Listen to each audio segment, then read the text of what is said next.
702 and Cape Talk. The Naked Scientist. Start calling us right now if you want to put a question to Chris. If you're in Cape Town, any question about the world of science, you can put to him by dialing 021 446 0567. And if you are in the Joburg area, give us a call right now, 011 883 0702. We're also more than happy to take your questions on the SMS line. So SMS us a question, 31702, or SMS your science question to 31567. And of course, you can tweet it at Eusebius, at Radio 702, or at Cape Talk. Good morning, Chris. Good morning. I'm in such a weird mood. I've got an earworm from this week's science story. I'm trying to get it out of my head. I don't know if you knew that nursery rhyme as a kid, Three Blind Mice. Yes, I do know that one. And in fact, when I wrote this up, it was actually foremost in my mind as well. It's a very interesting story, this, because it's a fascinating story. Yes, scientists in Oxford University have managed to restore vision to blind mice using gene therapy. Now, this is a specific form of blindness, which is called retinitis pigmentosa. In this condition, which tends to accumulate or crop up more commonly as people age, you lose the rod and cone photoreceptors. These are the cells in the retina, which is the light-sensitive sheet at the back of the eye. And these rods and cones convert light into neurological signals that the brain can decode and tell us what we're seeing. If you lose those cells, you go blind. What Samantha De Silva and her colleagues at Oxford, and they've written this paper up in the journal PNAS this week, what they've done is to take a harmless virus called an adeno-associated virus. It can't harm a person.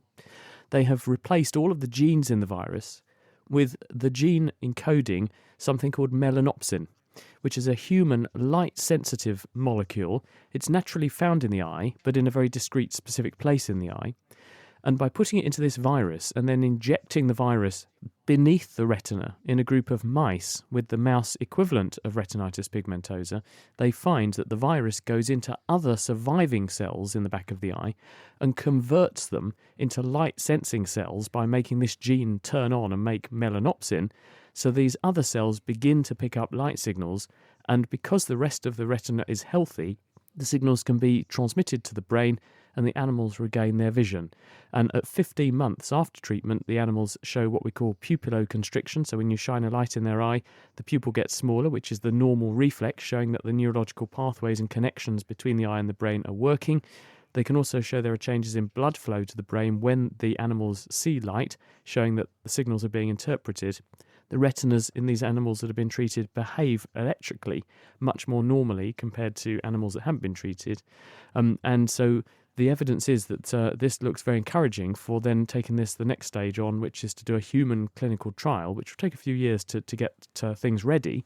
But it could be possible to restore at least some semblance of vision in people who've been victim to this sort of blinding disorder in the past. Absolutely fascinating. Norman in Randburg, good morning to you. Hi there. Talking of mice, I've got a question about my cat. Nice segue there, Norman. What is your question about your cat? Ever since it's been a kitten, it's been able to open doors by pulling down on the handle in order to get out of a room. How did it work it out? Did it watch me and say, that's how you do it? Or was it like a trial and error thing? Hi, Norman. I think it's probably a bit of both, actually. Many animals, including cats, are very visual. They have excellent eyesight, and they learn by watching each other. Even fish learn by watching each other. There was a wonderful experiment done by a chap at the University of Durham a few years ago where he taught very small fish in a tank by showing one group of fish how other groups of fish get fed. And the ones that were able to watch knew intuitively afterwards how they should get fed too. So it's not beyond the realms of possibility that your cat has worked out that when you touch the handle, the door opens. The cat gets rewarded when it jumps on the handle and the door opens because it happens to get out and go somewhere else or get fed or get food or go where it wants to go. So it gets a reward and remembers it. Sometimes, if there's nothing else on a door to get hold of because it's a smooth surface, the cat may jump up and hit the handle on its way up the door. The door opens and the cat thinks, aha, I wanted to go that way. So there's a combination of both visual learning and possibly also trial and error. I would say both are equally possible. Is it Peter? Hi, it's Peter. Pieta, Pita. Pita, welcome to the show. Thank you. Hi, Chris. Hi. So what I'd like to know is that, on television, on the remote with our televisions, we have a pause button. Why can that not be done on the radio? Right. Or can it be done? Well, the way in which these things work, if you have a sort of stream of information coming into the television, then if the television has a reasonable memory inside it, which modern smart TVs do, then when you press the pause button, all the TV is doing is buffering up the incoming information and effectively storing it until you unpause it, and then it just starts dipping into its buffer and playing you the program out again. You could potentially do this on a radio. In fact, it would be a lot easier on the radio because the amount of data being transferred to do a big picture on a television is orders of magnitude greater than the amount of data that you need for just linear radio. Of course, the quality of radio is far higher than television, isn't it? But goes without saying. So the answer is you could do it, but I think people have decided that radio is very much in the here and now, so it's not worth the technology. Whereas on telly, it has found a market, and smart TVs, because they exist already for doing all the other functions, this is just literally a little bit of computer code that's added to the way the telly works, so it's very easy to implement that. So I suspect that's why they've done it. Go to Cape Town. Gino, good morning. What's your question? Hi, Sirius. Hi, Chris. Hi, Gino. I just wanted to know, what's sort of the best ways when you have high metabolism to build lean muscle mass, and what programs I'll listen on the radio. Okay, so what does he mean by lean muscle mass? Well, in your body, obviously your muscles help you to move, and your muscles are metabolically very active. The heat we produce, the movements we make, the energy we burn off during the day is largely attributable to what our muscles do. And muscles are a dynamic thing. They're made of cells, and they have inside those cells contractile proteins, actin and myosin. They're generating the forces that muscles are capable of exerting. Muscles are very sensitive to how active they are. So the more you use a muscle, the more it grows, and this is called hypertrophy, and it's a natural human response. And it's when someone goes to the gym and works out a lot, it's why they develop big muscles, because the muscles get damaged a little bit when you're using them, and that damage signal feeds back on the muscle, and it makes it grow. Now, different sorts of exercise will stimulate different muscles in different ways, and therefore make different muscle groups grow. So in order to grow certain types of muscle, you need to optimize your exercise regime. Now, if you want to do marathons, then you need muscles that are capable of working for a very long time at a relatively low rate with a good blood flow and a high oxygen delivery. And those are called slow twitch or red muscles. So in order to train those muscles, the more you use them, the more you get of them. So you would do a lot of that sort of training, coupled with a high protein diet to make sure that you've got enough protein coming in to build the muscle protein, which are what those actin and myosin elements are that make the force. If you want to do powerlifting, or you want to be Usain Bolt, then a lot of that activity is down to very fast twitch, non-oxidative muscle, which works anaerobically. And what that means is that the muscles are very good at producing enormous bursts of energy by metabolizing sugars and things very, very quickly, but then they build up an oxygen debt, which you have to pay back later. But again, they will build in response to whatever sort of training that you do. So the answer is, decide what sort of exercise you want to become good at and do lots of it, because your body's very good at developing the right sorts of muscles which are tailor-made to meeting the demands that you're placing on your body. 702 and Cape Talk. The Naked Scientist. Mvubo, good morning to you. Good morning. Kunjani mhlekazi? Ndiphilile, kunjani wena? No, look, I don't know how to put this, but let me just answer the question. There is this belief that lightning can be manipulated by those, who want to harm others, you see. I just want to know whether is it fact or fiction. So can lightning be manipulated for nefarious means? The answer is, well, what is lightning, first of all? Well, lightning is an electrical discharge which is built up in clouds. It occurs because tiny ice particles, these are called hydrometeors, are buffeted about on air currents inside big clouds. And the big ones and the small ones separate, taking different charges with them. And you end up with big ones at the bottom of the cloud with a negative charge and smaller ones at the top of the cloud with a positive charge. We don't exactly understand why, but that means that there is charge separation in the cloud and a potential difference. But there's also a potential difference between the bottom of the cloud and the Earth.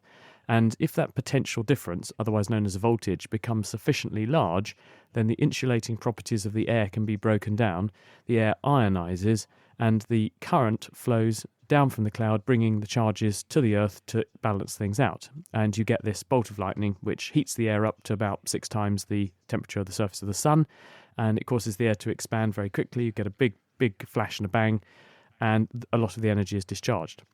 Now, in order to make that happen or manipulate that, there's a number of ways you could do that. You could put things into the atmosphere to make big storm clouds happen. We already know how to do that. And in fact, the evidence is that some governments have done this. One government manipulated the weather, we think, around the time of the Olympic Games. The idea being that then the weather would always be good and the sun would shine on their Olympics. That's certainly known that you can do that. And people put tiny particles into the atmosphere to act as nucleation centres. So lots of rainwater forms around these nucleating sites, and this empties the clouds of all of their water and takes the energy out of the clouds, so storms are less likely elsewhere. You can do that. It's not impossible. You could drive some thunderstorms that way too. But in terms of encouraging thunderstorms to deploy their lightning at a certain given target, well, that's really difficult because lightning goes for a good conductor, which is a high point. And without building a lightning attracting device, it's very difficult, therefore, to guarantee the lightning is going to go where you want it to go and the wind's going to blow the storm where you want it to go. So I think the bottom line is that people are not using lightning as a weapon, but you can certainly manipulate the weather. Thank you, Chris. Ronnie, welcome to the show. Good morning, Mr. Scientist. I understand that silver nitrate can be used to be released into the clouds to bring on rain. But looking at Google, it says that it can be done, yes, but it can cause floods. What is your take on that? Yes, often not silver nitrate so much as iodide salts, so silver iodide or something, and the Russians have used iodide salts in the past to do this, and this is probably a bit better for the environment, if I'm honest, but not going to make a huge amount of difference. The idea, the concept, as I was just saying, is that you blast tiny particles up into the atmosphere, and these act as nucleation sites. When you've got water vapour, so these are water molecules which are freely bobbing around on air currents, it's very difficult for them to get together with other water molecules and begin to form droplets. But you can make that process happen far more quickly and more efficiently if you give them a surface to cling onto. And that's how this works. So you fire this fine dusting of particles at the right height where the water is into the air in the sky. The water vapour will then begin to coalesce into bigger and bigger droplets on those surfaces until you've got something sufficiently large to be a raindrop, which under its own weight will then fall out of the sky because it will oppose the up currents of air which are pushing upwards, holding the cloud where it is. So it's perfectly possible to do this, and this is the very technique that has been used in certain places to manipulate the weather. If you get it wrong, yes, there's certainly the possibility that you could trigger devastating rain release in one place, and if you overwhelm the ability of the local environment to deal with the water, so the ground becomes saturated, rivers become overloaded, then you're going to get flooding, and that's certainly a possibility if you get this wrong. Okay, Mukondi, good morning to you. What is your question? Chris, Eusebius, I'm sure you both are fine. My question to the naked scientist is, does he know of, as green technologies are now booming, and especially green generators, you're getting solar farms and governments investing in all that, but does he know of a generator that perhaps uses like a hybrid generator that then uses magnetism, wind power, and solar power altogether into one generator? Thank you. Okay, well, there's a range of different techniques that people are exploring because we're using far more energy than we can possibly gather by renewable means at the moment. And the human population is rising, human affluence on average around the world is rising, and therefore the number of people consuming energy is rising, and that means the world's energy burden is rising, most of it in the form of us using electricity or burning fossil fuels for heat. So obviously there's a big motivation, in order not to destroy the planet, to come up with cleaner forms of energy. The way in which we're currently doing this is to look at the things that we're not very good at the moment at exploiting, but which do offer very large amounts of potentially free and renewable energy if we know how to tap into them. Heat in the ground is one, wind is another, tidal energy.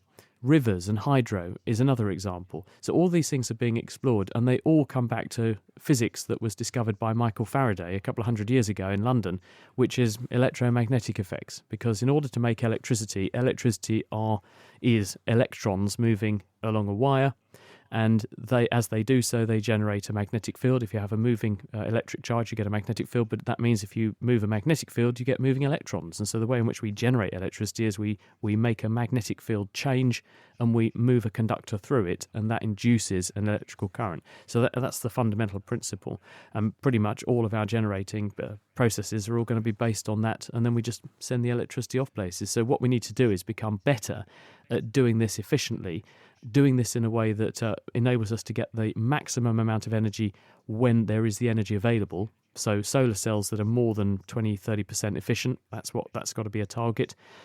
Ways of storing energy is a big challenge, because at the moment we've got loads and loads of energy that we can't actually store, because the sun doesn't shine and the wind doesn't blow when people want the electricity. So people are talking about better ways to store energy, including locally. For instance, everyone has an electric car, they plug their electric car into the grid, and then the electric car battery soaks up some of the extra power from the grid when there's a surplus, but then you can equally pull some of the energy out of everyone's car battery, when it's parked, of course, when there's a brief surge and everyone's got their kettle on or their geyser on to go and have a shower. You take some of the energy back into the grid to make up for those shortfalls. So we're thinking about how to use and deploy our energy in a smarter way, as well as getting better at the technology of generating electricity in the first place. Okay, Chris, we're going to leave it there. Thanks so much for your insights. We'll do it again next week. All right. Thanks, everyone. Take care. Bye-bye.